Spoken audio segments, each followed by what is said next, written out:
ำเอ๋ยจังว่ามาถึงบ้านสารวันสิลำยาวก่อนแล้วน้องสาวไม่เห็นสาวผู้กูปะทูน้องจะอยู่ใส่สายใจ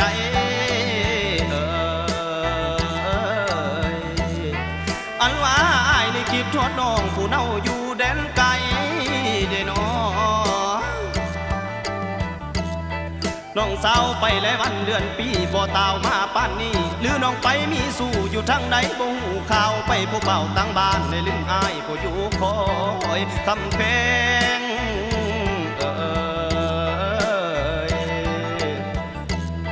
คำเอ๋ยขั้นน้องได้ขี่สร้างกังห่มขั้นเขียวเด้น้อ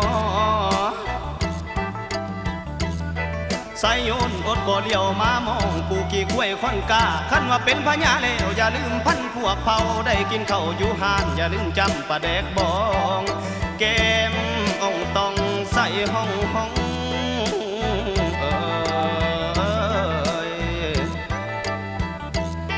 อันว่าขั้นน้องได้อยู่ห้องอาจจะพังท้องเด้น้อ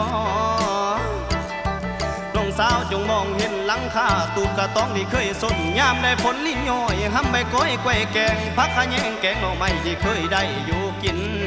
ทิ้งสารวัน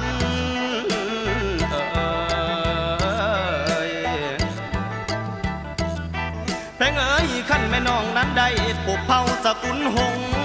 เด้น้อ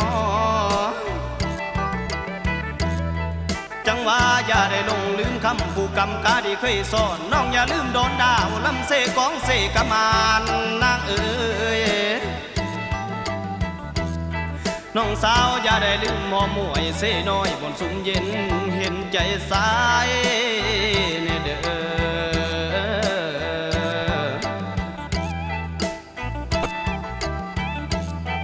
คำเอ๋ยนับแต่น้องจากอ้ายไปอยู่ทินแดนไกลเด้น้อ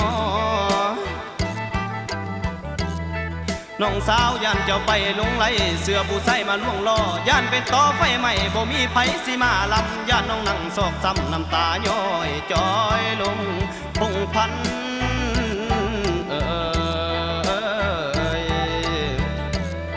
คำเอ๋ยให้น้องคิดโทษได้ใส่คนหนึ่งที่คอยทาง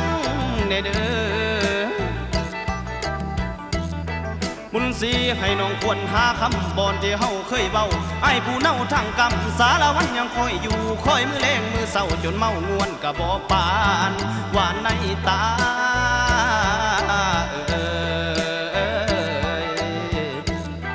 อันว่าให้น้องกลับขึ้นโคงสารวันบ้านเก่าเฮาเด้อน้องสาวให้มากินข้าวเมาน้ำเจ้าหมูละเวเทแล้วเกี่ยวกันสารวันเกี่ยวกันสารวันเกี่ยวกันลำวงของลาวยุคใหม่ทุกท่านจงได้มาฟ้อนสารวันสนุกเฮฮาสำราญมวนซื่นเบิกบานสารวันเตี้ยลงเอ้าเตี้ยลงสารวันเตี้ยลงเอ้าฟ้อนไปสารวันฟ้อนไปลาลงสารวันลาลงลาลงสารวันลาลงลาล